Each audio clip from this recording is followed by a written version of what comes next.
O Show. This is the Big O Show. This is the Big O Show.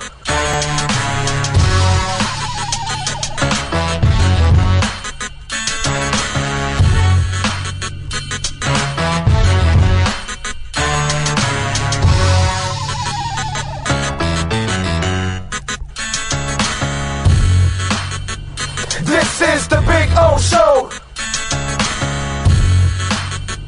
This is the Big O Show.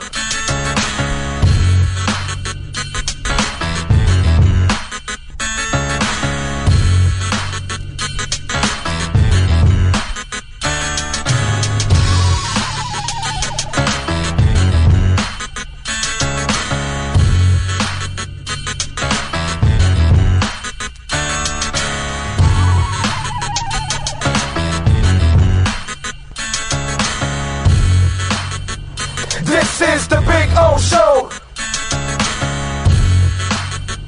This is the Big O Show. This is the Big O Show.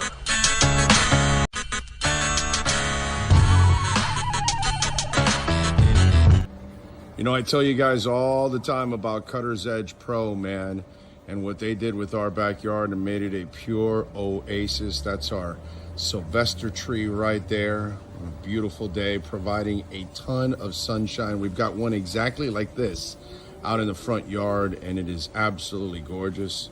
There's Bono hanging around on the artificial turf. What's up, Bono? What's the word, baby? There you go, wagging that little tail. Maiden, there she is. Ziggy. How you doing, Ziggy? There you go. So we got the doggies hanging out. So just want to give you a little, you know, we got some of the trees starting off from this way with the artificial turf. You see, there's Ziggy again, of course. Got it all the way. And look, we got some flowers coming out. That tree now will start to also spring, and it's absolutely beautiful too. So got all that. You know, they can do all kinds of things for you in your backyard to kind of make it an oasis, which is what we've done. And obviously the dogs can play. What's up, Bono? I got him there hanging out. Maiden. There she is. There she is. The one and only. She's mean as a skunk, by the way. Just want you to know. She's awesome with us, but I mean, if you're a stranger, you don't want to meet Maiden. So as you can see, and then the artificial turf, remember, there's no watering. There's no cutting the grass. It looks fabulous like this the entire time. You know what I'm saying? It's beautiful. Back here in this corner is where we put the barbecue. I wheel it out, cook, then I wheel it back in. See, looks beautiful, doesn't it? Flowers are coming out. It's awesome.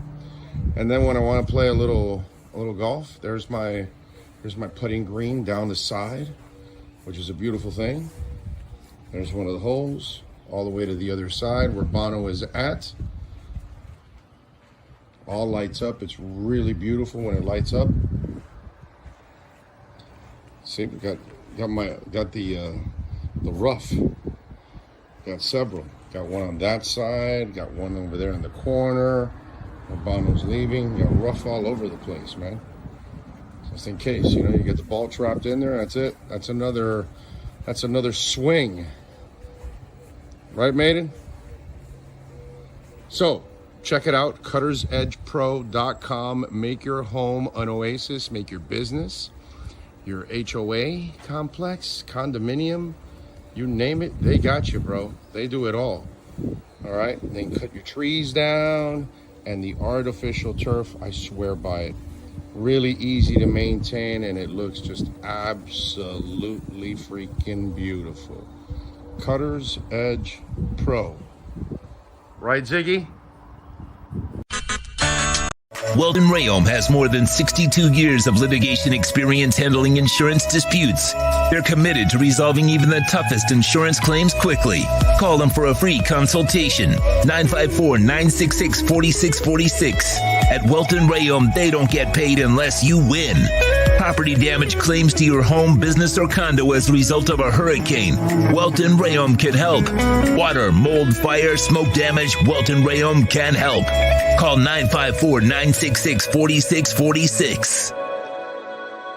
There's no need to drive around South Florida wasting valuable time looking for a new or certified pre-owned Acura. Go to the #1 volume sales dealership in the Southeast United States. Craig Zinn's Acura of Pembroke Pines. Purchase with pace and space in a dealership tailored to your needs. From home buying to providing that personal touch. Contact the 2020 Satisfaction Award winner Craig Zinn's Acura of Pembroke Pines. 888-776-5123. That's 888-776-5123. Or visit them at 15601 Pines Boulevard in Pembroke Pines. If you're a Miami sports fan, then there's only one store to go to, and that's Caneswear at Miami Fanwear in Davie. They're your one-stop shop for all your inner Miami CF, Canes, Dolphins, Panthers, and Marlins merchandise. They have hats, t-shirts, game day jerseys, and so much more. Located at 2511 South University Drive in Davie, and open 24/7 online at caneswear.com or innermiamiwear.com. Call them at 954-835-5597. Caneswear, the spot where inner Miami and all Miami sports fans shop. When you move, you need a reliable company led by passionate folks, eager to assist its customers during a transitional process that needs to be smooth. Call Essential Moving Experts at 844-368-5750 for all your local and long-distance moving needs. You can rely on Essential Moving Experts. Mention the Big O Show and get $150 off.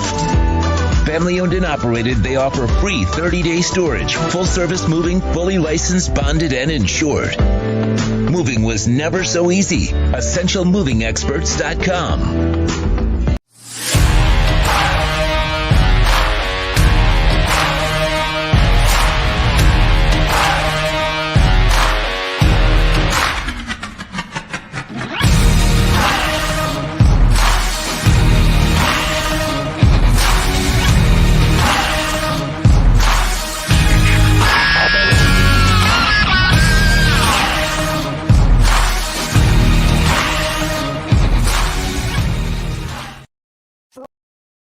For over 16 years, EJDConstruction.com has provided South Florida residents quality craftsmanship, accurate project management, and exceptional service. That's why EJDConstruction.com is an A-rated member of Angie's List and the Better Business Bureau. When you're looking for the right custom home builder for additions or home remodeling, please call my friend Eric at 305-433-4843. That's 305-433-4843 for EJDConstruction.com. The viewpoint, statements, or beliefs expressed on the following program by the host, guests, or callers are not necessarily the opinions of FantasyXS.com, Media Group Inc., ownership, management, sponsors, or website. With the 42nd pick in the 2021 NFL Draft, the Miami Dolphins select... The Big O Radio Show hits the road with the EJDConstruction.com off-season NFL Draft Tour, presented by SportsGrill.com. Your home for the NFL Draft with 8 great locations in South Florida. Here's your host, Big O. All righty. Yes, sir. Day number 3 coverage for all of our hardcore Miami Dolphins fans that want to stay well informed on what's going on, right? Yes, sir. First of all, I want to make sure, confirm audio is good. Sean is not with us, okay? So, I am flying solo here, so I want to make sure audio is fine before I move forward, and I don't have to tweak anything, and then I start getting into talking about some insight, giving you some stuff that's going on, maybe stuff that could happen, stuff, that maybe is false out there. Sounds great. Okay, good. I love it. I love it. I love it. I love it. I love it. I love it. Thank you. Thank you. Thank you all out there.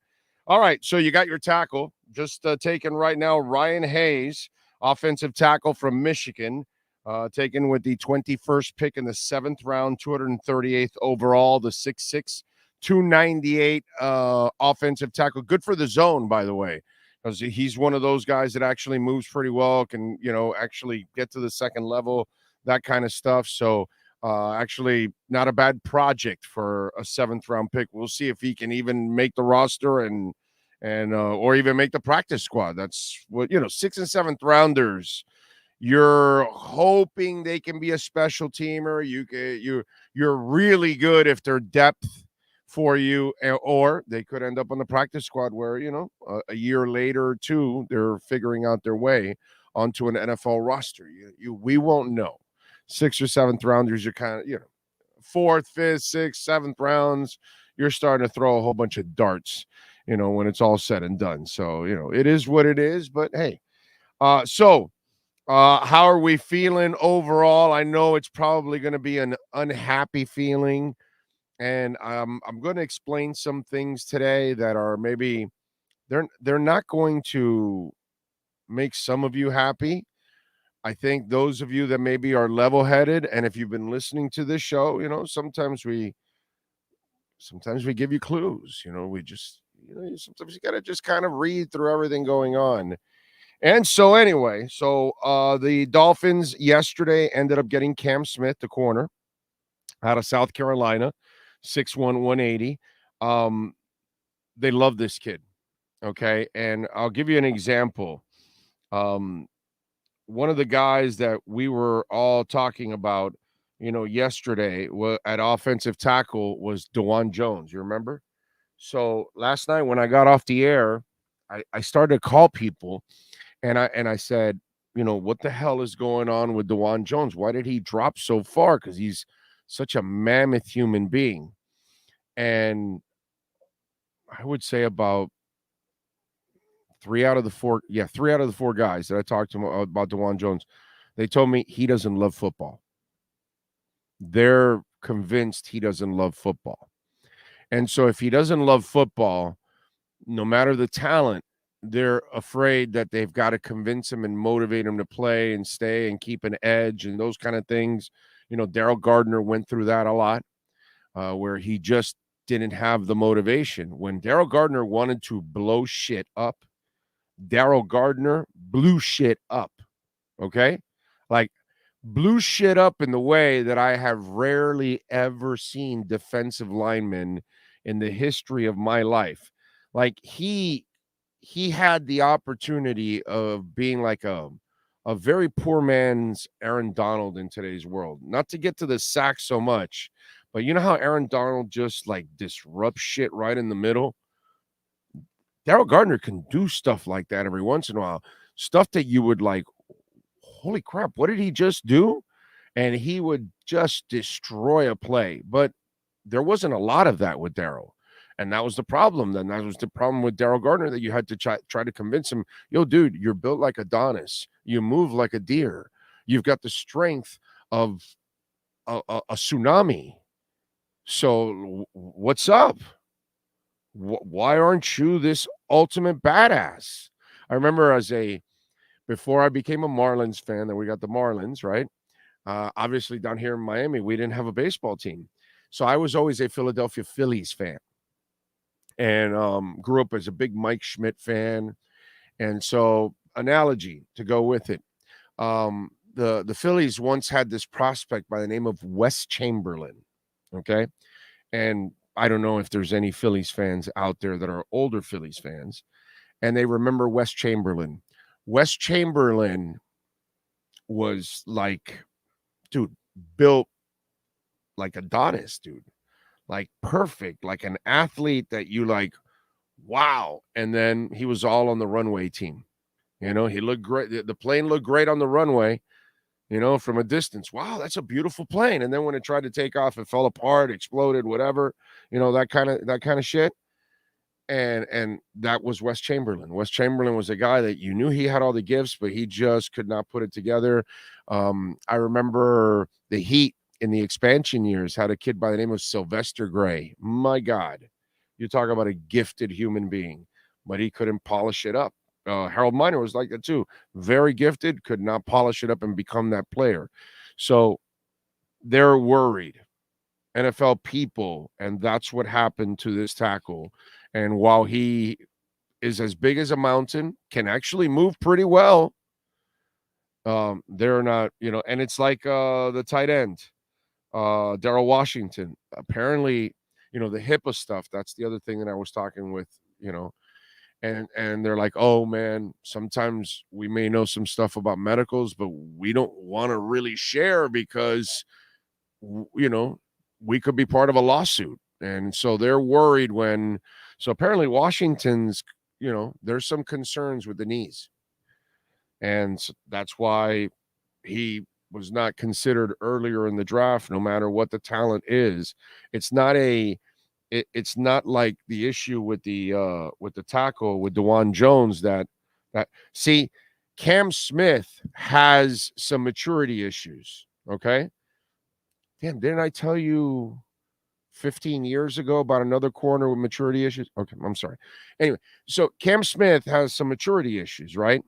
But the difference is that Cam Smith, he eats, lives, and breathes football, right? So, and he's a player. You watch him, he's a player. You just go watch his highlight tape. Damn, I got something in my eye. He's a player. And so, Cam is a guy that they're going to take a chance on because he's hungry. He wants to play football. He loves playing football. He needs to play football. It's part of his identity. It's kind of like Zach Thomas. Zach Thomas is the same way, and Jason Taylor and Jimmy Butler and Alonzo Mourning and, all those kind of cats that they're really good players, but they're also gym rats. And that's part of who they are. That's Cam Smith. So Cam Smith may have some immaturity issues, but hopefully Jalen Ramsey, who's matured a lot, by the way, since his early days, having what's it called, the safety around, and then everybody else, hopefully, Tua and everybody else, and Teron Armstead, and quality people that you have in that locker room. Hopefully that kind of keeps Cam straight, you know what I mean? Because that's the one thing. The immaturity is the only thing you worry about, and it's not about on the field. It's not about him also being a knucklehead on the field. It's just kind of immaturity off the field. And so but they're willing to take that chance because he's such a superior talent that loves to play football. He needs to play football. So that's important to him. So they feel like, it's just a matter of growing up like all of us. Come on, man. We're in our teens and early 20s. We're not very smart. We're not all perfect. I know I wasn't, and I know I'm still not perfect, but you're young, you make your mistakes, whatever, you live, you learn, all that kind of stuff. So that's the difference between the two, why DeJuan Jones is not here and why Cam Smith is. Okay? And Cam's a guy, remember I told you yesterday, he was a late first, early second. I didn't, maybe it's my fault. Sometimes we have to take responsibility for some of the way that you guys feel, right? Because, okay, so you listen to this show. How many times was I really talking about defensive backs? Practically never. Because we talked about the lazy shit. Oh, hey, the tight end. Hey, the offensive tackle. Hey, the middle linebacker, right? We talked about the stuff that we think they need. Right. And I'll get to all of that, by the way. And I think there was a sense that there were some tackles they wanted, but they were all gone by the time Cam Smith came around. And so by the time Cam Smith came around, the tackles that were there were not worthy of it. And I really think they're remember I told you, right? Did I not tell you going into this draft, if they really don't get their tackle, which they didn't, the 7th round pick does not count. They didn't get their tackle in the 2nd or 3rd round. I told you they didn't get their tackle, right? What did I tell you they're going to do? They're going to sign a free agent. Okay. And let me give you a little bit more insight on calling around the league and finding out about like DeJuan Jones that doesn't really have the heart for football. Remember, I told you yesterday, Cam Smith was a little bit, one of my guys right away told you he's kind of a nut. You know what I mean? So anyway, so we give you the insight. We give you the down and dirty here. Okay. When it comes to, remember, I don't have to marry agents. I don't live off of their information. I get it up more off of NFL people. Agents are going to sell me bullshit. You know what I'm saying? So it's not. And then if I have to make friends with an agent, I have to then kiss their players' asses, and I can't do that. You know, they know that. The agents that I know, they know that if their players screwed up, I go, yo, bro, I got to call things like, no, I know you, bro. I know how it is. So, you know, so they kind of know how I play the game. But anyway, just so you know, as I was telling you, with DeJuan Jones, not a guy that really loves football. DJ Fluker is a guy that a lot of you have talked about. That the videos, the pictures came out of him in great shape. People don't believe his knees will hold up. Okay, that's why nobody's brought him in. People don't even think he'll survive your off-season program. And if he can't practice and survive your off-season program for timing purposes and all of that, then that becomes a risk for the team, because then they have to also take on the injury risk too at the same time. So that's been the problem. So while he looks terrific, the knees are still the concern, and they don't feel that the knees will hold up. Brandon Shell has been out there also. And so I talked to 2 scouts from the NFC, actually, and they told me that they also inquired, but they're also concerned, you know, if he'll hold up throughout the offseason and those kind of things. So maybe that's why the Dolphins haven't really signed, or nobody has signed any of these guys. And the Fluker thing, you know, we get fooled because we watch the videos and the pictures, but we don't really know the medicals. Darnell Washington, we don't really know how bad those knees are, but they were bad enough that people just didn't trust it. And so this is why a guy that's got a lot of talent and can be a hell of a player, maybe he's a one contract guy. You know, I remember Jay Ajayi was one when he was coming out and they drafted him. I told you when they drafted him, those of you that have been following along enough, I told you Jay Ajayi was a one contract guy. That's why he fell to the 5th round.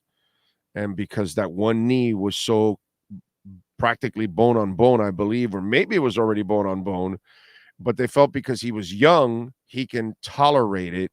So you can get some mileage out of him, but you're never, and that's what nobody ever really gave Jay Ajayi. No matter the success he had with Miami or even Philadelphia, notice how nobody ever really gave him a big contract extension or anything like that, because they were never going to trust him that way. There was another guy, Daquan Bowers from Clemson. And Daquan Bowers also had a really bad knee coming out. And he was a guy that kind of fell also in the draft. And while everybody loved Daquan Bowers, the player, I believe that was the name, everybody loved the player because he was a good pass rusher. The problem was everybody kind of knew that if you're getting him, you're really only getting him from one contract. So then maybe the Darrell Washington kid, he could be a one contract guy. You don't know, those kind of things. So these are the kind of things that you and I never find out about. And maybe sometimes I even find out about it later on, like we all did with Washington, because we don't know how bad those knees are, you know, and then not everybody's willing to talk about it because it's kind of personal. So obviously they must have been concerned about his condition. That's why he dropped. You know what I'm saying?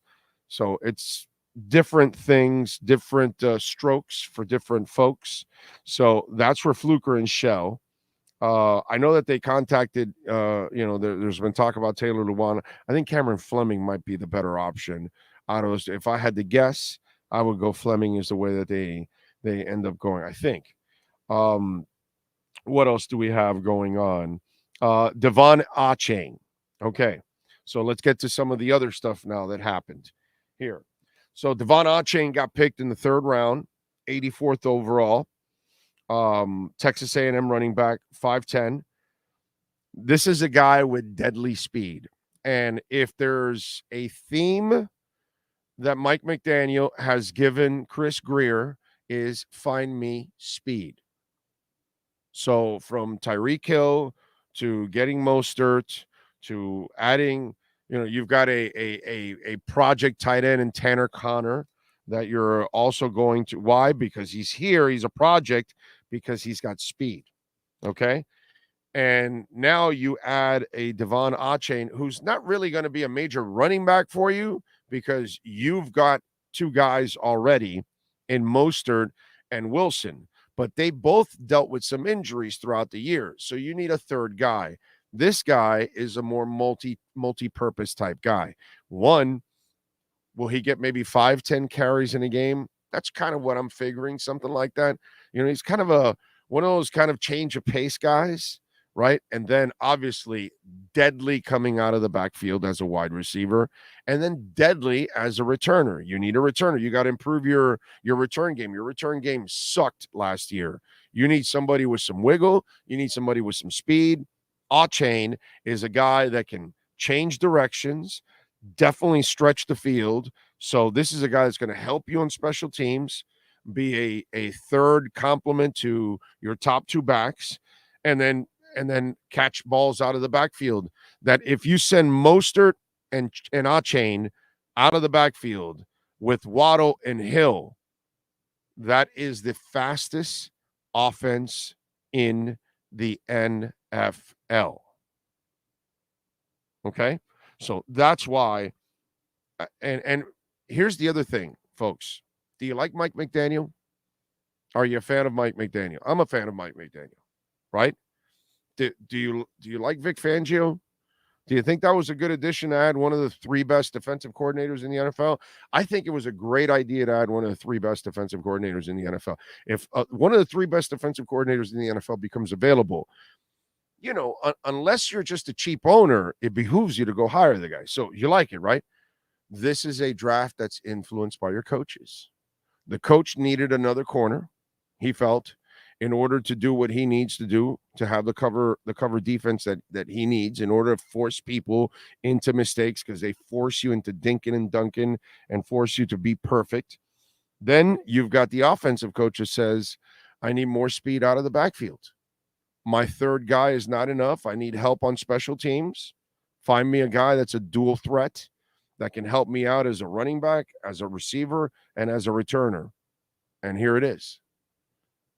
So Achane comes in as your multi-purpose type guy. And then let's talk about Elijah Higgins. This is a very interesting draft pick here. And I tell you, it's a very interesting draft pick because a lot of people are going to think about Mike Gesicki in this one. Yeah. Elijah Higgins is not a blocker. Okay, I already got a couple of reviews from guys around the league. Not a blocker. Okay, this guy is a straight up pass catcher. And now the good thing is, I think what's going on is that you're going to have your blocking tight ends and you're going to have a receiving tight end. Now, a lot of you are going to say, but wait a minute, why don't you keep Gesicki? Well, that's $11 million a year if you want to keep him moving forward, and you got to pay other people. So this is why the aforementioned Tanner Connor's here, and Tanner Connor right now should have taken like a major dump today on Saturday. Today, at whatever it was, at whatever time it was that they picked Elijah Harris, and if Tanner Connor was watching, he was like, oh, shit. Because that's clearly they want, okay, they already told you last year, right? Kind of working with Gesicki, but obviously they weren't going to pay that kind of money to that position. So now they've got Tanner Connor, right? And he was raw. So now they give him a year to develop. They bring in this kid, Elijah Higgins, who, by the way, has got a terrific resume. Okay, I'll get to him in a minute. But he's an offline tight end. He will not be online. So either they're going to get another tight end, which there has to be a plan. So that's what I would tell you about tight end. They're not done yet. And I think they said that in the press conference. So remember how I told you, if they don't get the tackle they want in the second or third round, I bet you they sign one in free agency. Well, that's coming now. They're going to sign one in free agency. Well, I don't think they got the tight end that they wanted either. I think there's one in free agency.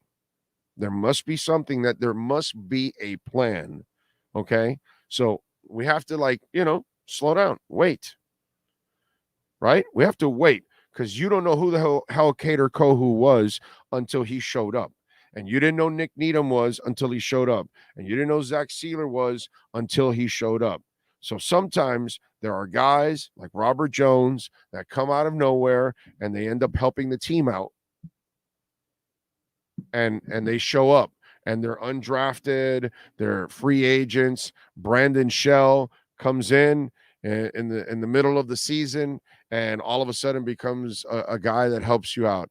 So this happens, that you find guys that help you out. You go get a Craycraft, he can help you out. Coming off the bench last year, Trent Sherfield, he can help you out. You find guys. So let's slow down. Let's wait. Maybe something's coming at tight end. But the pick of Elijah Higgins tells me they're working on an offline tight end in this offense. Because if you're going to get Tanner Conner last year, offline tight end in this offense, and you're going to get this kid now, then there's a battle for your offline tight end. And then here's the other thing. This kid is faster than what he looks. Watch him. He pulls away from people. Elijah Higgins catches everything with his hands. Okay? He catches in traffic. He high points the ball. So this kid's, they use him on end arounds. They use him as a runner. So this kid's a pretty good athlete, and he's built well. And he's a big kid at 6'3", 235, 240. He moves well for a big kid. And he can pull away from people in the open field. You can go watch some of his highlights on YouTube. So this tells me, remember, this is only the second year coming up for Mike McDaniel.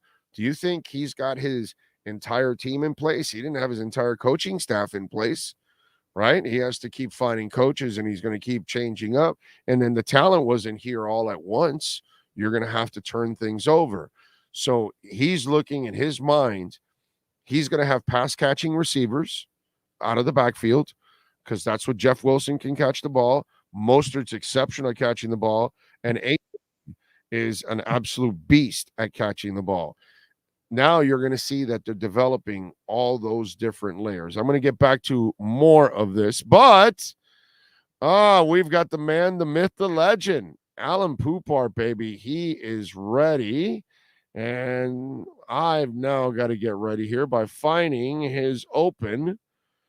Remember, I'm all alone here. Sean is, unfortunately, he's in the hospital, by the way, just so you all know. So hopefully they'll release him soon, but he got put on the IR. So we will go to Mr. Alain Poupart next. For over 16 years, EJDconstruction.com has provided South Florida residents quality craftsmanship, accurate project management, and exceptional service. That's why EJDconstruction.com is an A-rated member of Angie's List and the Better Business Bureau. When you're looking for the right custom home builder for additions or home remodeling, please call my friend Eric at 305-433-4843. That's 305-433-4843 for EJDconstruction.com. Dolphins fans, time to get insight on your favorite team with your favorite reporter with an Expos hat. Sports Illustrated's Alain Poupart in our EJDconstruction.com Miami Dolphins report, exclusively on a Big O radio show. All right. There he is, live from Dolphins camp. The one and only Montreal Expos fan left here in South Florida, Alain Poupart. I'm not alone. There are more of us here than you know. There's at least 3 or 4. Do you think they'll get one of the expansion teams? Because crazily, I hear baseball's thinking of expansion in the next couple of years, and I heard Montreal might be up for one.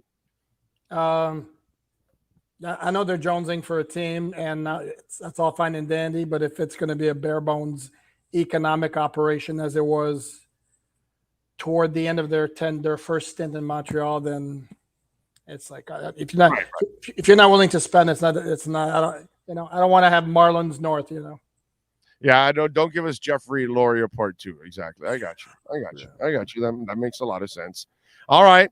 The draft is in the books for the Miami Dolphins. Cam Smith Devon Achane, Elijah Higgins, Ryan Hayes. Talk to us. Your no grade, but your thoughts on what they did. No, I mean, I haven't given a grade for 2022 or even 2021, and even 2020 is left to be fully determined. So I'm certainly not going to do 2023. Look, it was kind of underwhelming, but you go in with only 4 picks, no first rounder. You can't expect, fireworks, and you still have to put it in the perspective of, the part of the reason you had so few picks is because you got Bradley Chubb and you got Tyreek Hill and you got Jeff Wilson Jr. So that has to be considered.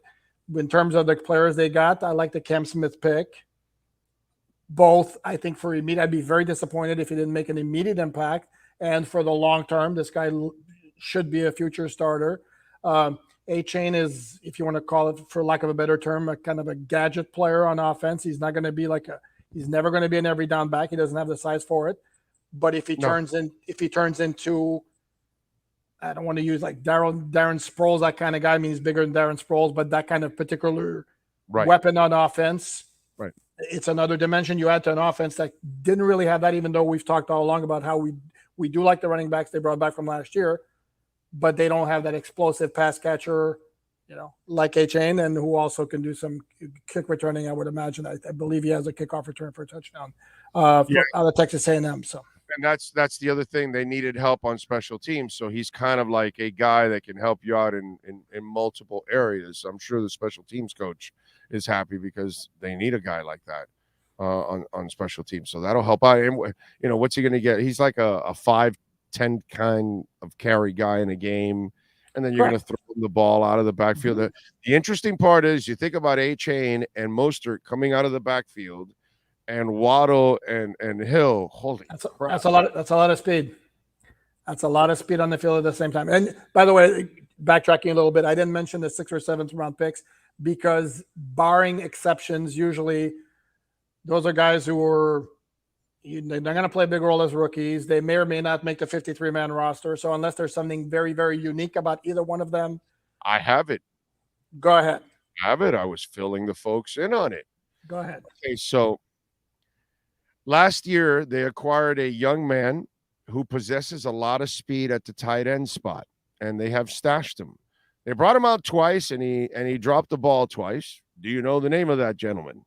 Not only do I know the name of that gentleman, but I, in fact, mentioned that the selection of Elijah Higgins in the 6th round was very much like what the Dolphins did with Tanner Conner, the aforementioned gentleman, and what they did last year. So obviously this is a profile that they like Tanner Conner. And we'll see how he pans out. We'll see how he pans out. Well, no, it's not just a profile. Mike McDaniel is telling us that he wants an offline tight end with speed to create mismatches. And that's why he brought Tanner Conner last year, and this is why he drafted Elijah Higgins. Because if you watch him, I talked already to a couple of scouts, he can't block. He's not a blocker. But they love him and everything else. They think he's a good route runner. He's got more speed than you think when he's out in the field. I was watching his highlights. I do love that he catches with his hands.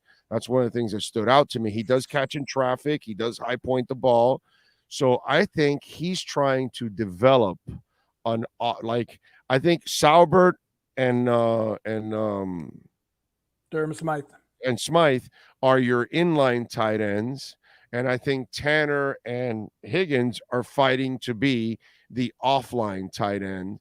And then, it'll be kind of a situational player, at the same time, because it's not something you're going to use on every down, but it looks like it's a weapon that he wants to develop using basically what you are is a big wide receiver, which, the funny part is you could have experimented with that last year with Gesicki. You could have done that stuff, but I don't know why he really didn't. I don't know if maybe he didn't want to showcase it or something. I have no idea. But it looks to me in a way that that's what he wants to do with Higgins and Conner, and those two guys are battling for one spot on this roster. That's my idea. No, again, that's fine and all that. Again, I'm not getting all jacked up about the pick. If he pans out, that would be awesome. It's an experiment. Yeah, and I will tell you, Tanner Conner looked very good in the limited time we saw in the summer Right. Training camp in the preseason, and then unfortunately he dropped 2 of the 3 passes thrown his way when he got in the regular season. I had never heard that was an issue with him in college. Maybe, No. Maybe he got nerves, or I don't know. I'd be surprised based on what I saw last year and based on what I've documented and researched on Elijah Higgins. I kind of get the feeling that Tanner Conner is the guy who's going to be. Oh yeah, if they use that rule, that's the guy. And then it's Higgins' job to beat out Conner. Right, exactly. That's the battle. That'll be the fun battle. We'll be watching Cam Smith and Kohu battle for the slot, guaranteed. You're going to see that. We're going to watch Elijah Higgins battling, Tanner Conner. So we're going to have certain battles out there, overall throughout this thing. I'm trying to think of a couple of other ones that might be interesting on this roster. Well, you know what? If you do bring some competition at left guard or right tackle for those guys. Now, Ryan Hayes, I'm not going to put those kind of expectations on the kid. No. 7th round. So no, that you 7th round. If the guy pans out, great. You go in understanding that most 7th rounders will not pan out. He was a tackle in college, more likely because he does not have very long arms. For a tackle, probably going to have to slide inside the guard. Then we'll see. The other issue, though, with we're talking about competition, big ass guard, by the way. Tall. I mean, he's like 6'6", 300 or whatever. And he does go with the zone. That's the good thing. He actually fits well. No, but the point I was going to make, though, is I'm not looking for competition along the offensive line in the spring because they don't do anything as far as contact and all that. So the spring is about installing the playbook, learning the playbook and all that. So there's only so much that Ryan Hayes is going to be able to show during that time as far as, hey, you need to find a spot on the roster. Because his first task is going to be to make the roster. Right. Because they're going to have a lot of bodies along the offensive line because they're not done, adding players. Mind you, that we still got the rookie free agency class to be signed, which is what they're working on right now. And there will be more than likely some veteran offensive linemen or veteran free agents signed. Well, just so you know, I dug around a little bit. DJ Fluker, people are staying away from because they don't feel that his knees are going to hold up no matter what. So they're even afraid of bringing him in because they don't even think he'll last through their offseason programming. Also, Brandon Shell, there might be some concerns of that because I asked 2 guys in the NFC, and they said the problem is that, he's an older player. He's got some mileage. And, he had some injuries last year, and had to get healthy and in shape in order to play for the Dolphins. He did. They're afraid that if you bring in him early, he may not even last throughout the entire offseason. So they told me that teams are probably staying away because it's frustrating to bring somebody in that can't practice all the time and can't get in the rhythm of everybody else and all that stuff. And then they also break down, and then they got to carry the injury, financial burden, financial burden. So Fluker and Brandon Shell are kind of carrying that burden. So I don't think those are the guys that are going to be in the cards. I think it's more Cameron Fleming, and then maybe to a much lesser extent Taylor Lewan. But I would say Cameron Fleming would be probably the top target if the Dolphins get another tackle, which I think they will, because I don't think Ryan Hayes is that. I think Ryan Hayes is a project that maybe ends up on the practice squad. You're successful if your 7th rounder ends up on the practice squad, I guess. No, and then you mentioned Taylor Lewan, but we just got done with the post-draft press conference with Mike McDaniel and Chris Greer, and Chris Greer was asked specifically about Taylor Lewan and reaching out to him, which he said he reached out to his agent after the Titans released Lewan. But basically the gist of that conversation is, does your guy still want to play? Kind of exploratory, setting the stage if the Dolphins want to contact him at some point, because Greer said that they have not spoken to him since that day. I would expect Fleming to be the top target for the Dolphins. It makes sense because he can swing both sides, where Lewan's pretty much he's been a left tackle, pretty much his entire NFL career. So. Yeah, and then I also found out like Cam Smith. Okay, he's a little immature. He's got some issues off the field. So, but he loves football, is what I'm told. He's like a football junkie. So he needs to have football in his life. It's something that he feeds off of.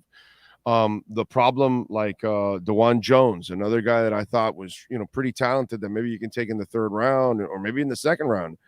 That's the question with him. They don't know if he loves football. And that's why he kind of fell. And then the Washington kid, we all, are talking tight ends. Some of the guys were telling me that, we're kind of afraid of talking about injuries because of HIPAA. And so they don't want to be a part of any kind of lawsuit or anything that gets out or anything like that. So, Washington's knee injuries clearly were a little bit more serious. And that's why people were afraid of the big guy carrying all that on those knees. And will he last, and things like that. And, I gave examples and you've been following the draft for a long time. Jay Ajayi, Daquan Bowers, some of these guys that have come out over the years that, you talk to people inside and they'll tell you he's probably a one contract guy because he's already coming in with some really bad knees. And he's young, so he can deal with the injuries and the itises. They would tell me all the time, tendonitis, arthritis, and there's another itis that they would throw out at me. And so they can deal with that. But as the older players get, it's harder for them to come back from all that stuff. So that's why nobody really gave Jay Ajayi a lot of money. Daquan Bowers never really started that second contract. Some guys have, and maybe Washington might be one of those guys that you're kind of taking a chance on, and you don't even know if he's going to make it to a second contract. Well, he's also a very niche prospect. You got to fit exactly what you want.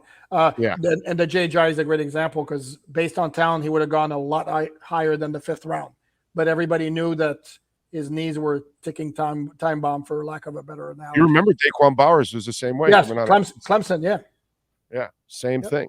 And it happens sometimes, it's just one of those things that and they know it right away, and it's just something that gets out there and then you kind of, find out about it. But with Cam, he's the guy that's going to replace X basically next year.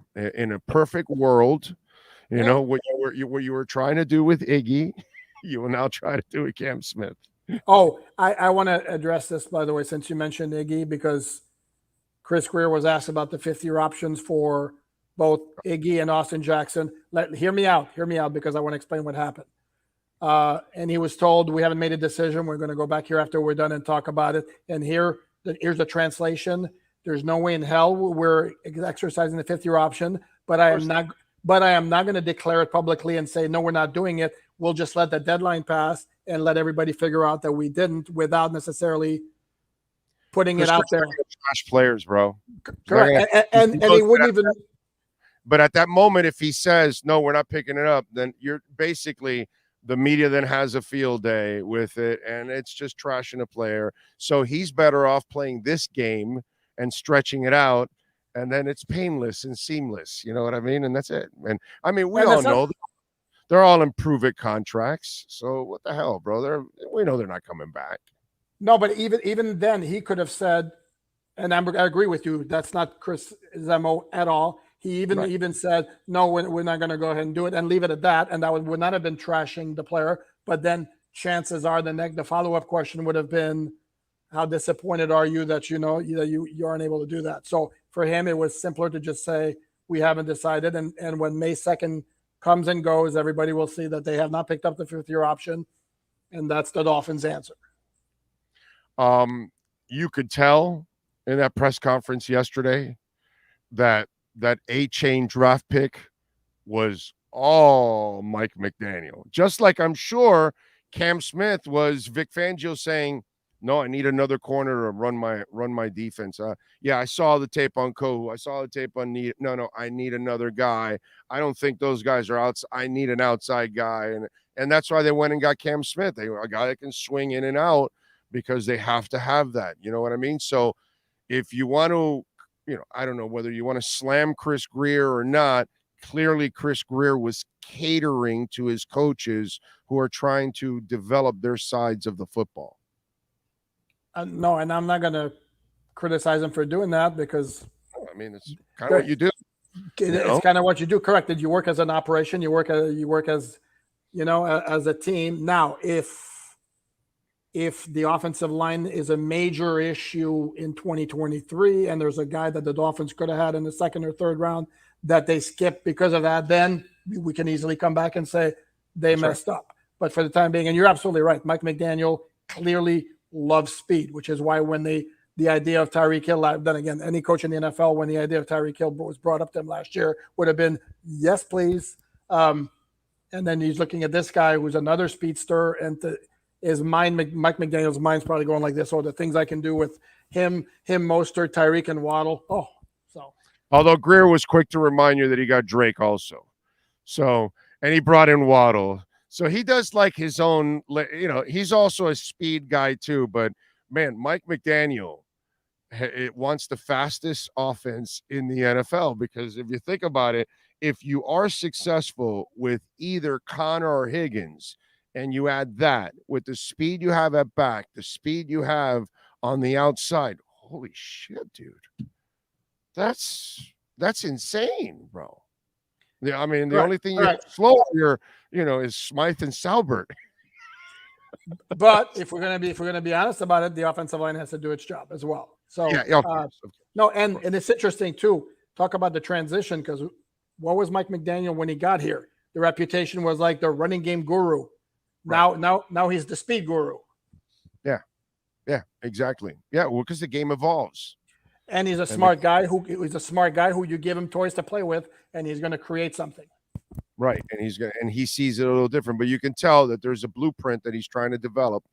And to me, with that Higgins thing, I'm going to have fun watching that experiment in training camp and even mini camps and all that, because obviously, while mini camps are kind of like a joke, they are still mental reps for these guys, and you got to see who's the guy that's learning everything and being at the right spot all the time and those kind of things. So that's going to be a fun battle overall. All right. So what else? Any other thoughts you have over the last couple days of the draft?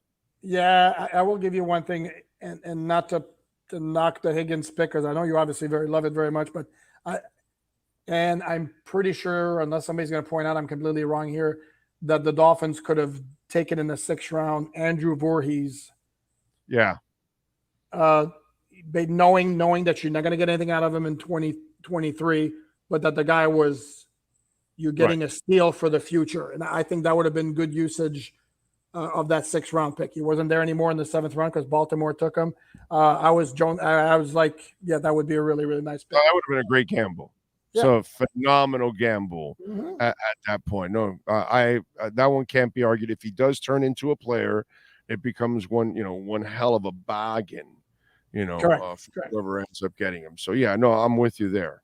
Outside of that, there's nothing that really jumped out at me, because I don't have an issue with either of the 2 picks that they made, the top 2 picks. I see the value in both of those. But we are getting negativity, aren't we? Because, the dynamics, and we're all guilty of this, okay? All of us locally here in the media, maybe some nationally or whatever, because we talk so much about tight ends, and then we talk so much about left guard, and we talk so much about tackle, and then we talk about middle linebacker. We talk about these obvious needs, right? And then here comes Fangio and Mike McDaniel hitting us with a freaking corner and a scat back 3rd down running back and returner. And these are the things that we weren't really thinking about, because, dude, you just added Jalen Ramsey, and you've got Kohu and Trill and Needham are coming back. You got depth, and you're also going to go get Cam Smith. And it's kind of screwed up, because we're not really talking a lot of corner or quarterback or receiver. There are certain positions that we just kind of danced around because we kind of felt like they're kind of comfortable at those spots.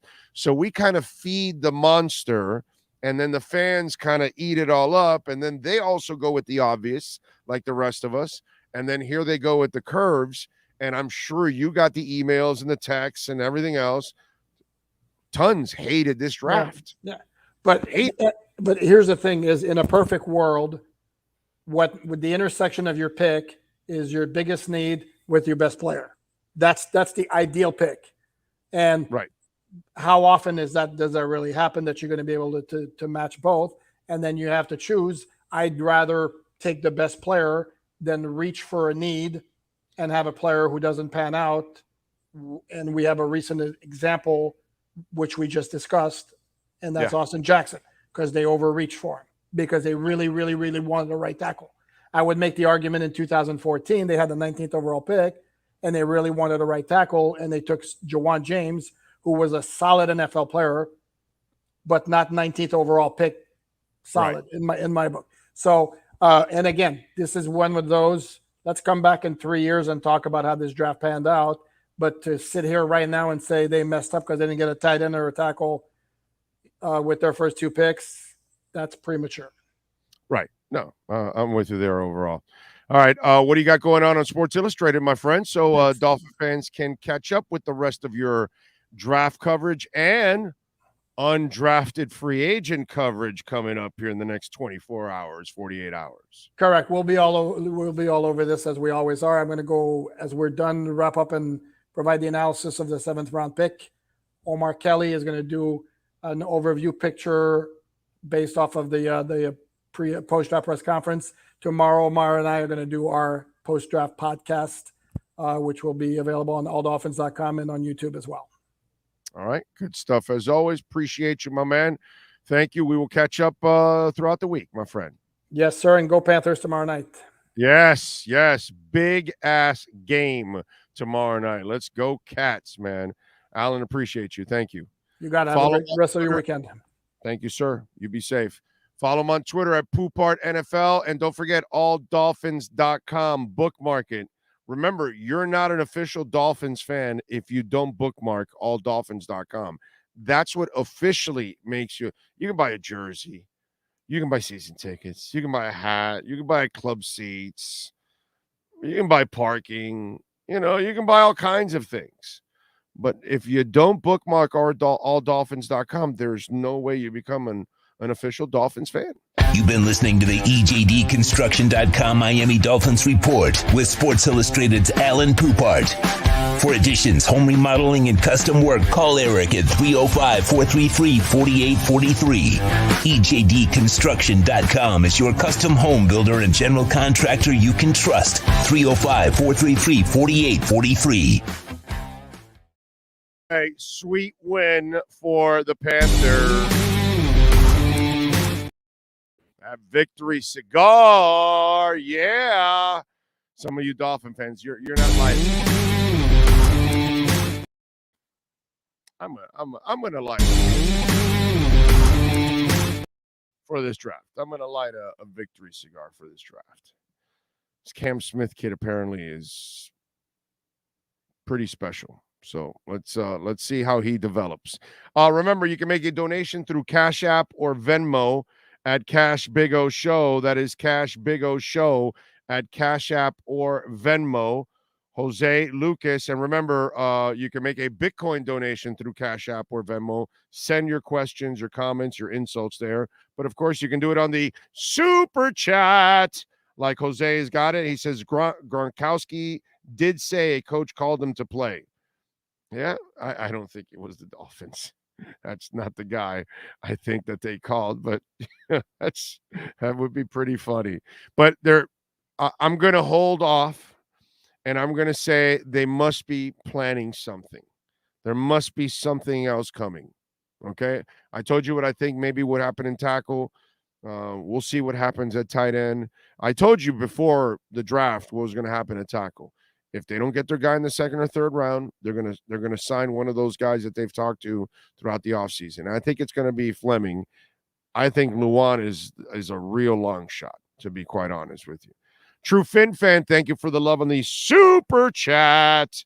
He says, is it me? Does Devon look like a faster Tomlinson? He is fast, dude. He is fast. And that's the thing. This offense is going to be scary as hell. And that's one of the things that I love what McDaniel's doing. He is putting together something that will just be almost indefensible. Okay? And with Ramsey and Cam Smith and your outstanding all-world safety, Javon Holland, you're going to be able to defend the middle of the field a lot better with bigger receivers or tight ends and those kind of things that have given Miami a lot of problems. You've got Cam has that ability. Jalen Ramsey can be moved inside, and obviously Javon Holland's a freaking stud. Oh, and by the way, Kader Kohu. Did you see how he covered Mark Andrews? Hails to the Darth Kader. Devin Jordan, Big O, my gut feeling with the Cam Smith draft pick, they'll probably move Jalen Ramsey inside to nickel. Yes, sir. They will move him to nickel at times, depending on the matchup. He'll be on the outside most of the time, but will he move inside? Yeah. If there's a tight end that you're playing that is giving you a pain in the ass, hells to the end. Devin, thank you for the love on the super chat. Appreciate you. But it's a good gut feeling you have, because I think Jalen Ramsey's the freak kind of talent that you can actually move around. Man of 1,005 holes says, I trust Greer with that second round resume. B+. There you go. So do I. He has an incredible second round resume. And clearly your coach said, I need a corner. And your offensive coach says, yeah, I need another speed back receiver out of the backfield to add. And, you can never have enough of those kind of guys. And you're not going to spend high picks on those kind of guys because you don't want to spend a lot of salary on those type of dudes. Okay? Field Yates is reporting former Jackson State linebacker Aubrey Miller is signing with the Miami Dolphins. He played 3 seasons at Jackson State after 3 years at Missouri, finishing with 65 tackles and 4 forced fumbles this year. So you got that going on already. It's happening. It's happening.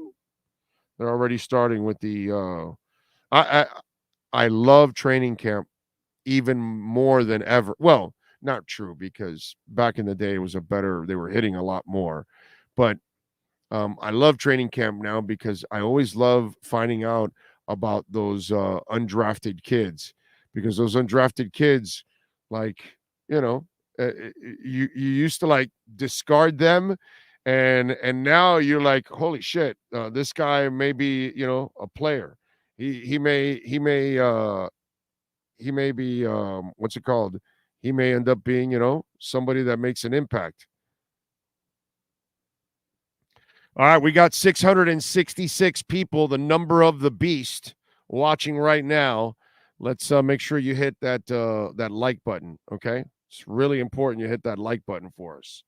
And remember, again, donation through Cash App or Venmo at Cash Big O Show. That is Cash Big O Show on Cash App or Venmo. If you have any questions, comments, or maybe even an insult you want to send. By the way, what do we have here on the Bitcoin? Still holding strong over 29,000. I love it. All right, let me see what questions you guys got here. Cam Smith film reminds me of a young X-Man from Baylor. Spooky Meyer says, I'm a fan. I respect all other fans, no matter the opinion. Just giving my opinion. I don't think having only speed wins you that ring. Well, you got to have an accurate quarterback.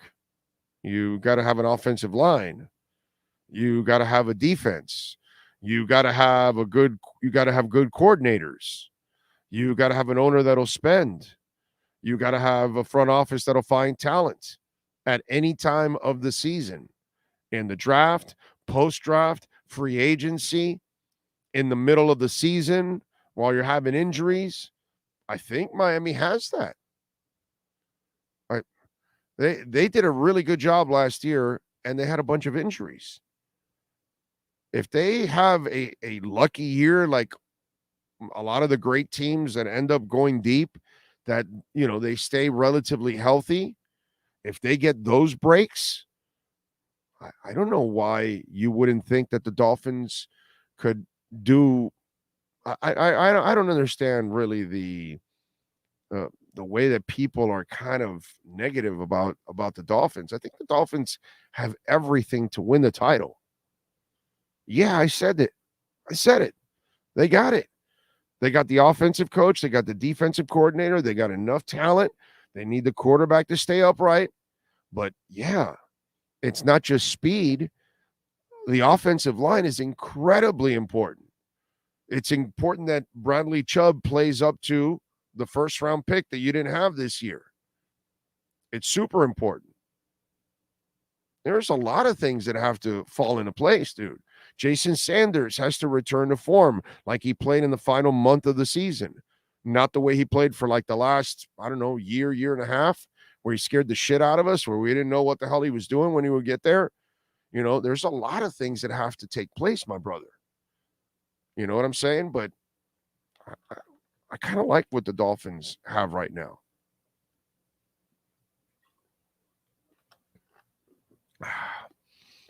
Eric says, Big O, Big E, and Rolinthia here in the house in McDaniel Greer. We trust.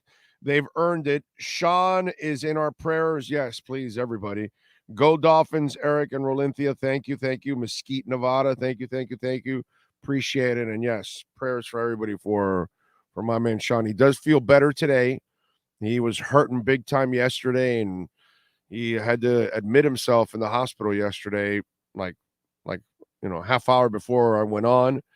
And so hopefully, he's turning the corner. These hospitals will kick your ass out with a quickness. So hopefully tomorrow they're putting a foot in Sean Stanley's ass and kicking him right out of the hospital, saying, you're all right, get out of here. And we get him back quickly. So keep Sean in your prayers, and hopefully it's just a minor scare and we move on and get him out of there. Hate hospitals. Elijah Higgins is a bigger Eric Azukama, but no, Elijah Higgins will be played as a tight end, not a wide receiver. Eric Azukama is a wide receiver, a big wide receiver. Elijah Higgins and Tanner Connor are going to be played as tight ends, okay? And they are going to be offline tight ends. Former Arkansas State QB James Blackman is signing with the Miami Dolphins per Tom Pelissero. So we've got a couple of things going on. Arizona State running back Xavier Valade will sign with the Texans as an undrafted free agent. Oh, okay. All right. Why are you giving me the Texans one? I don't care about the Texans. I thought that was a Dolphins one. Screw the Texans. Although the Texans got the better quarterback, I think. I like the kid from Alabama. He can play. He can throw the ball, but I would take CJ. Just slightly over. We'll see. We'll see. Big O, the tight end we drafted, Higgins, reminds me so much of the tight end we snatched from the Jets years ago, Dustin Keller. Oh, you mean the one that Ryan Tannehill ended his career? That one? When Ryan Tannehill had terrible, well, he always has terrible accuracy. The guy's coming out in the flats. He needs it thrown here, but he threw it this way. And so he had to turn around to catch it. And in turning around, he had a safety clip him right in the knee, right in the front of the knee, because he had to turn around. If not, he hits him in the back of the legs and tackles him. And, and also he leads Dustin Keller if he throws it right. Accuracy and ball placement. That Dustin Keller? Yeah. Dustin Keller must sit there going, that son of a bitch, Ryan Tannehill. That mother effer ended my career. Yeah, that guy. What was the name of the safety? Swearinger. DJ Swearinger. DJ Swearinger ended Dustin Keller's career because Ryan Tannehill has terrible ball placement skills. That guy.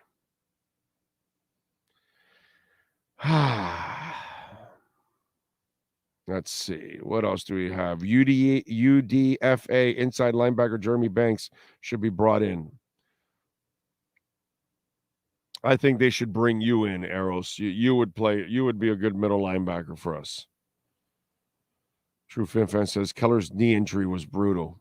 Great job, Ryan. Well, that's why he's Tannehill. He could kill a drive. He could kill a season. He could kill your career. He could kill a play. He overthrew a tight end once, and the guy had to dive and busted his ribs. I mean, just the shit that would go on with that guy. It's amazing. It just is. Oh, man. And the best part was some of you were falling for some of this shit in Tennessee. Like, when all he had to do was, like, facilitate. It wasn't like he was doing anything special. Like, Derrick Henry was like, he should give half of his contract to Derrick Henry. Put it that way. That's what he should do. Big O, what do you think about what the Dolphins did in this draft? Oh, man, have you not been listening? I've just talked about it. I've given you a crap ton of insight, bro. You need to rewind and listen. We've talked about it. Okay? Keller is my boss, and he's definitely not a fan of Ryan Tannehill. Really? Is he, Horn Dog? You're lying. Now you're bullshitting me. There's no way that coincidence exists that Dustin Keller is your boss. That's too funny. And not that I know, but Dustin Keller has to hate Ryan Tannehill. Dude ended his career. That's hilarious, if that's true. Jesus. That's funny. David Triana says, needed to be football season already, man. Also, let's keep the South Florida Sports Week from heaven going here with the Marlins taking a one-run lead into the top of the ninth. Yeah, they've actually bounced back after a little short losing streak. They've bounced back now, and they're getting it done. Let's see, what else do we have?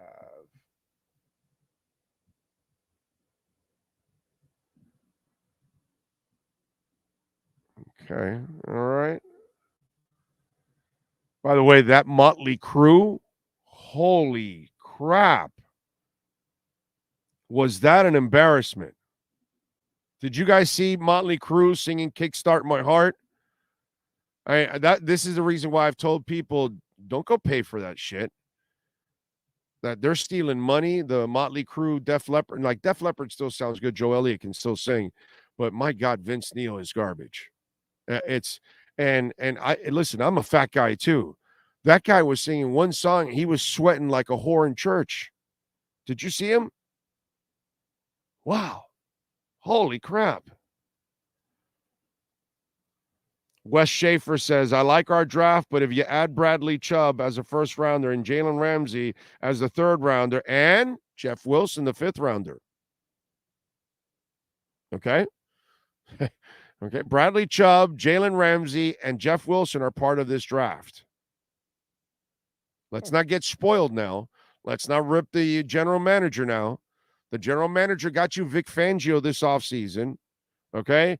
Got you Jalen Ramsey. Jeff Wilson was a terrific pickup last year. Again, remember what we told you, that you got to have a front office? What happened? The guy you picked up, right? You picked up Mostert and one more guy, Chase, and it didn't work, right? Chase just somehow could not fit the offense. So you were able to trade him midseason and then find Jeff Wilson. That's what front offices do. You had a crap ton of injuries on your O-line. You go find Brandon Shell. Saves your ass. You understand what I'm saying? These are the things that you have to do when you're in the front office. Noah Igbenogany is a freaking disaster of a pick. Well, you better find Kader Kohu, and you better find Nick Needham, and you better find Trill Williams. You better find something else to offset that. So if Austin Jackson struggles, well, you better hit on Robert Jones. You see what I'm saying? These are the things that have to happen on your football team, because that's what kind of makes up for, you're not going to be perfect in the draft. Every pick is not going to be Javon Holland and X. Every pick is not going to be Jalen Phillips and Jalen Waddle. Just every pick's not going to turn out that way, unfortunately. So that's what I love about this front office. They're very crafty, and they end up finding guys, and you're like, who the hell is this Zach Sealer guy? And he has become a blessing. See what I'm saying? These are the things that you have to do. You're not going to always hit on all your draft picks, but nowadays they're hitting more on their draft picks than they ever have. They're hitting more on their higher draft picks than they ever have. Okay? And then when you do miss, you better go find something else somewhere. unearth it. You got to dig. You got to go mine and find that Bitcoin. Holding strong above 29K. But if you add Ramsey and you add Chubb and you add Jeff Wilson Jr. to this draft, it becomes one hell of a draft, because I'd rather have those players than the draft picks. I just wish we didn't have some dumbass owners that would force you to lose your first and third round pick. Well, that would be a concept, huh? That your owners wouldn't actually screw their own team. Damn. That never really thought about it that way. But, what can I tell you? Edwin Annabelle Torres, thank you for the love on the Cash App. Remember, you can send in a little love on Cash App or Venmo at Cash Big O Show if you want to make a donation and send in a question or a comment or an insult. And Edwin is asking, Dalvin Cook still in play? When was Dalvin Cook in play? He's not in play. He was never in play, my brother. The only ones that made it in play were the fans. I told you they're not trading for Dalvin Cook. They're not giving any big money away. They don't do that, man. The 84th pick in the draft is like a super high pick for Chris Greer for the running back. And that's because you saw the press conference, right? I don't know if you guys saw the press conference. That was Mike McDaniel's pick. Mike McDaniel wanted that kid badly, bro. God, he was excited. Let me tell you something. That's a flex player you got to use in fantasy. That's all I got to say. That's a flex player you got to use in fantasy. That's the way I would look at it. All right? Appreciate it out there, as always. Thank you, by the way, for the donation, Cash App or Venmo at Cash Big O Show. That is Cash Big O Show on Cash App or Venmo. Let's see. What else do we have here?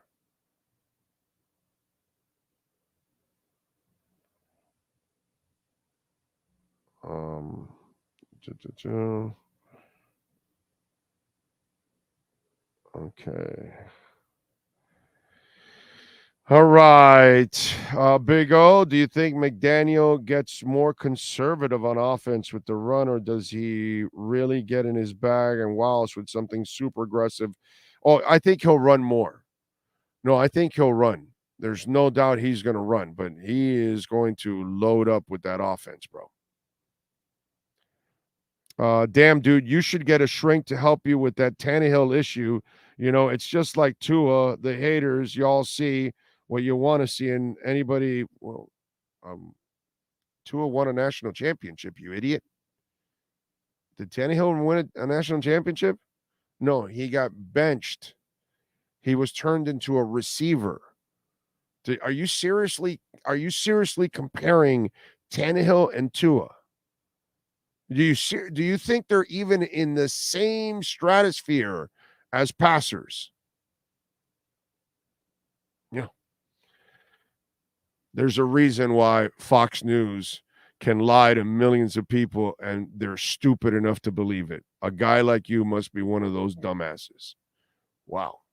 That is awesome. There's a reason. You probably believe Elizabeth Warren too when she says USDCs are really good for us, so she can control your ass. You must believe everything. By the way, I got a bridge in the Keys I can sell you. Since you're not very bright, you know what I'm saying? Do you ever answer that email from the Nigerian prince too? Is that what you do also? Okay. Just want to make sure. Okay. Anyway, I still think Hunter Lupicki could be brought in for a project at fullback if they have a fullback. So I don't know if they're really looking to bring any, and they have another fullback also for competition purposes. But I think the one you have is pretty good already as it is, and it's hard to put a rookie in this situation to make the transition when you're trying to win right away. So you have to be very careful with that. Not a lot of young players are going to make a quick transition and contribute right away on your team.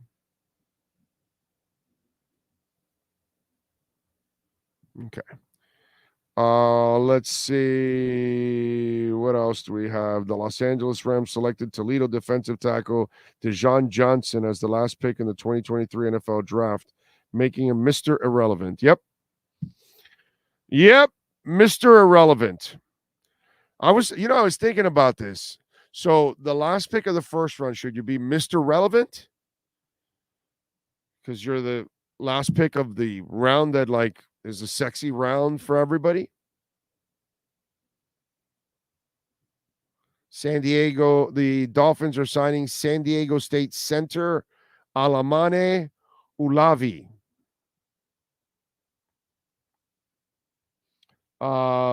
Did you see Eddie Vedder sing with Third Day a long time and got caught wearing a bodysuit? Facts. No, I did not see Eddie Vedder. Send me the video at Big O Show on Twitter.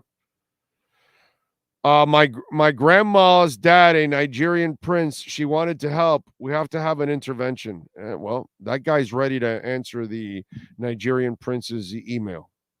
Guaranteed. He thinks Tannehill and Tua belong in the same sentence, stratosphere, conversation.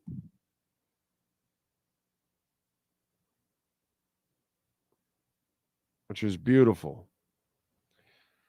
Let's see. I am a Georgia Bulldog fan, and we will do fine without Cook. Little upset about not getting Washington, but really can't complain. Well, don't get upset about Washington. Apparently, the knee injuries are an issue. That's what I'm told, bro. I'm told that a lot of people in the league were kind of nervous about his knees. You know what I'm saying?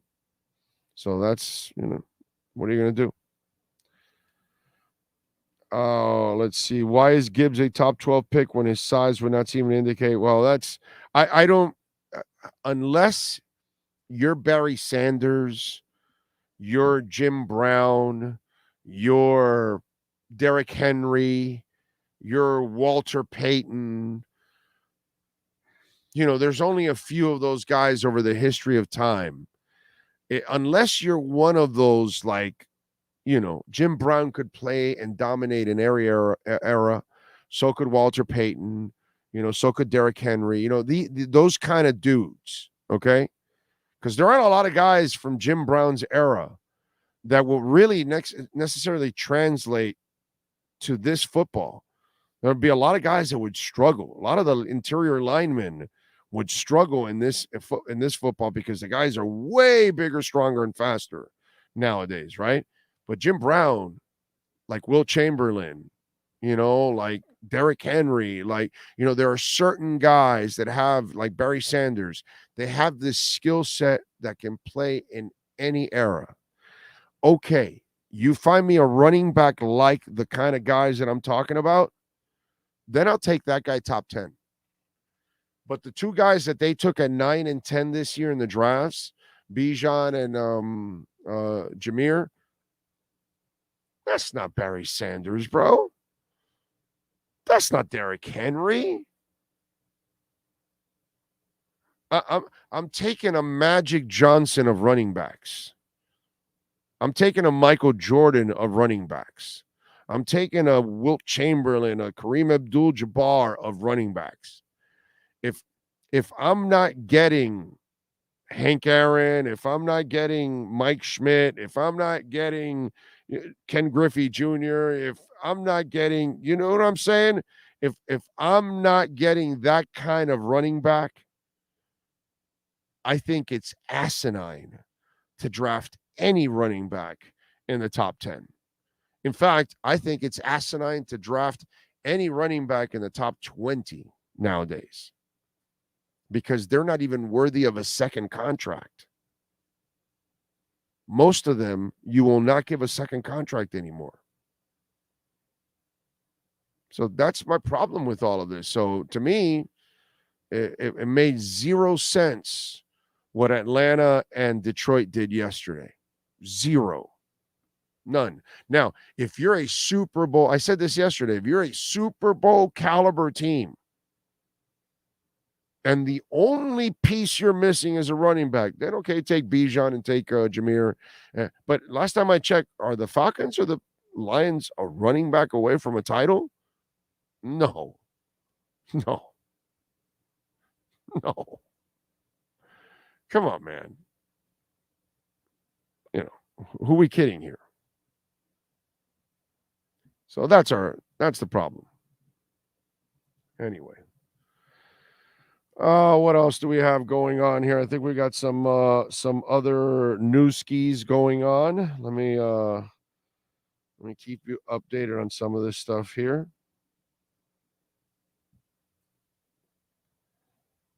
All right.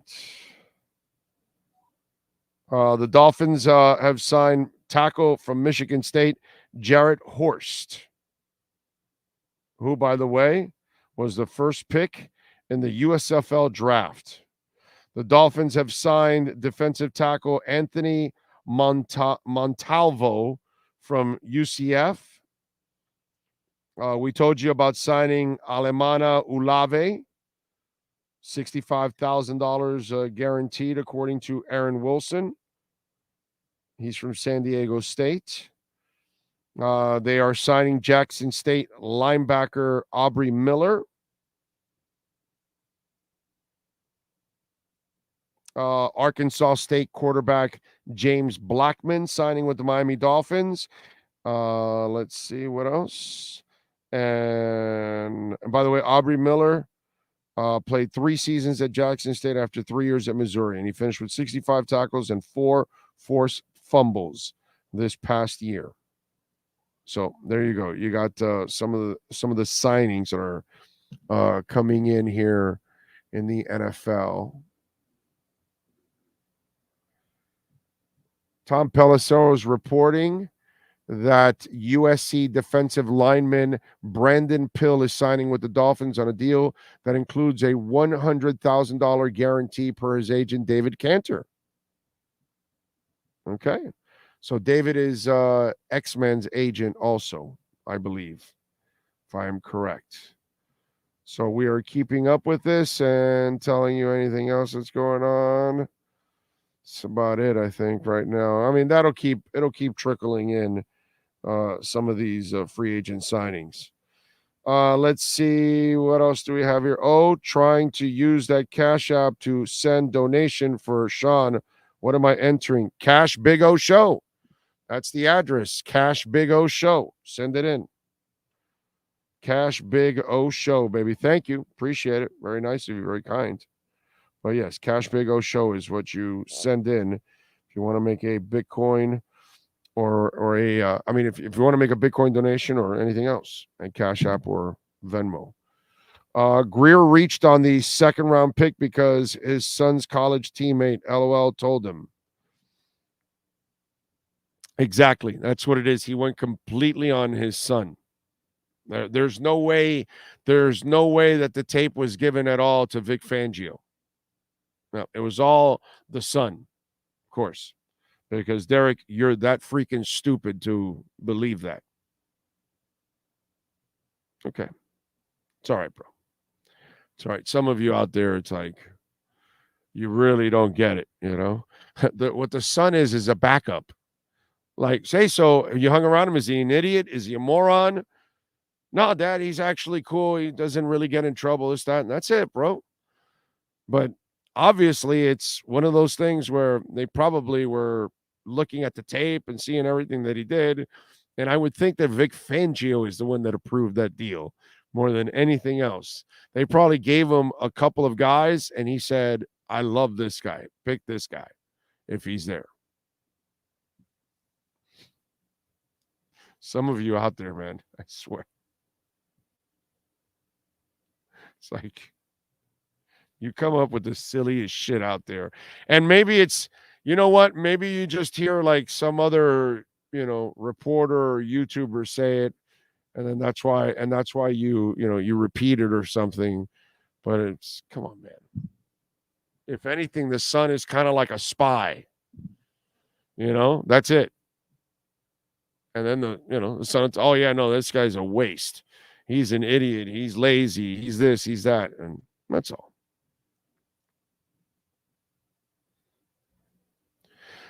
All right, folks. I think it is time to wrap it up here on the show. Appreciate it. We will be back on Monday morning at 10 a.m. I hope to be back, of course, with Sean Stanley. Hopefully we'll get him out of the hospital. Appreciate all of you out there. Don't forget to smash the hell out of the like button. If you're watching the show later on or right now before you leave, please hit the like button. It is incredibly important. And, of course, our great sponsors like EJD Construction, the title sponsor of this program. And if you're looking for some work, we're talking about major home construction, major home remodeling, call EJD Construction. For those of you in Broward that suffered a lot of water damage, go to ejdconstruction.com. Go to the Instagram page and check out a lot of their work, or call the owner, Eric, 305-433-4843. We'll see you Monday morning at 10 a.m. Eastern. You're watching our NFL draft coverage, South Florida style. It's the EJDconstruction.com off-season NFL draft tour.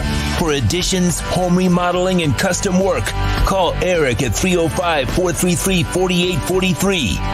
EJDconstruction.com is the custom home builder and general contractor you can trust. 305-433-4843. The off-season NFL Draft Tour is presented by SportsGrill.com and mastered by executive producer Sean Stanley.